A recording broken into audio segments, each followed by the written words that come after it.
नमस्कार, मैं पंडित अमित अवस्थी मृत्युंजय हरिद्वार से आपका हार्दिक अभिनंदन करता हूं, स्वागत करता हूं। मेरे प्रिय साथियों, मैं आप सभी से अत्यंत प्रसन्न हूं कि आप सभी लोग लगातार इतना ज्यादा समर्थन जो है हमारे महर्षि उपमन्यु ज्योतिष केंद्र को और मुझे इतना अधिक प्रेम दे रहे हैं।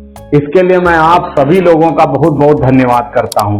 आप लोग जो लगातार हमारे वीडियो को पसंद करके और उनको आगे बढ़ाते जा रहे हैं, वो अत्यंत ही अच्छा कार्य है। अभी आप लोगों के समक्ष मैं आज एक बहुत सुंदर प्रस्तुति लेकर के आया हूं। मेरा मानना यह है कि यदि आप अपने बच्चे की जन्म कुंडली से देख करके ये समझना चाहो कि क्या वो डॉक्टर बन सकता है, बेटा है या बेटी है, तो आपको ये पता होना चाहिए कि आखिर उनको कौन से ग्रह हैं जो इस तरीके से सपोर्ट करेंगे कि वो डॉक्टर बन सकते हैं। मैं आप सभी लोगों को बताना चाहूंगा कि सूर्य जो है यदि ग्रह में अच्छी पोजीशन में है तो आप समझ लीजिए कि आपके बच्चे को डॉक्टर बनने से कोई नहीं रोक सकता, क्योंकि वैद्य जो होता है वो सूर्य को बोला गया है। बिना सूर्य के जीवन नहीं है, आप ये समझ लीजिए।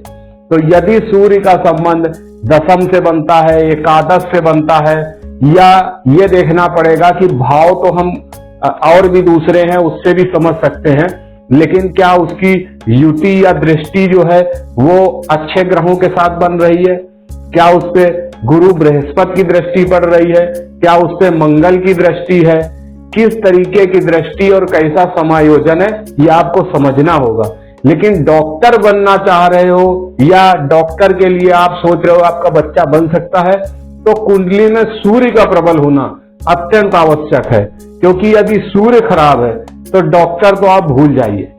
अब रही बात ये समझने के लिए कि कैसे कुंडली की विवेचना करी जाए, तो इसके लिए आप महर्षि उपमन्यु ज्योतिष केंद्र में भी संपर्क कर सकते हैं। फिलहाल आप ये समझ लीजिए कि जब सूर्य का संबंध यदि बुध से हो जाए, तो बुध कौन?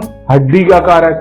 तो आप किसके डॉक्टर बन सकते हैं? आप हड्डियों के डॉक्टर बन सकते हैं कि आप जो है इस तरीके से कार्य करेंगे।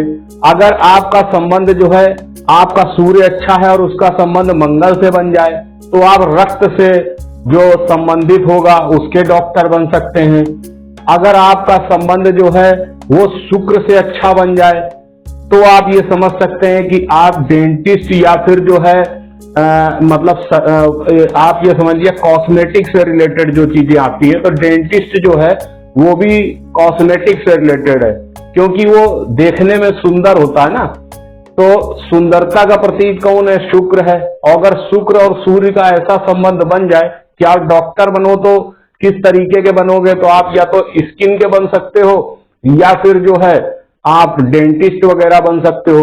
तो इसी तरीके से किस ग्रह का संबंध है, कैसा बन रहा है, कुंडली के किस भाव में सूर्य है और कितना वो आपको समर्थन कर रहा है, तो इस तरीके से आप विवेचना करके अच्छे से समझ सकते हो कि मेरा बच्चा डॉक्टर कब बन सकता है, कैसे बन सकता है।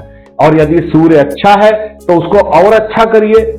आपको लगातार जो है सूर्य देव को जल चढ़ाना चाहिए, और सूर्य देव को जल चढ़ाएंगे और कुछ अन्य उपाय भी होते हैं, गुड़ वगैरह का दान होता है, गेहूं का दान होता है। तो कैसे क्या किया जा सकता है जो और अच्छे फल मिले, तो ये सब जो है आपको महर्षि उपमन्यु ज्योतिष केंद्र से संपर्क करके पता चल सकता है। आप सभी लोगों के लिए जो है मैं बार बार जो है, आप बधाई के पात्र हो, तो मैं बार बार आप लोगों के विषय में बोलता हूं। अगर आपको मेरे बताए हुए कुछ नुस्खे या मेरे बताए हुए कुछ संबंध में आपको समझ में आता है कि नहीं आगे फॉरवर्ड करना चाहिए, आप लगातार हमें समर्थन करिए और फॉरवर्ड करिए। जय शनिदेव।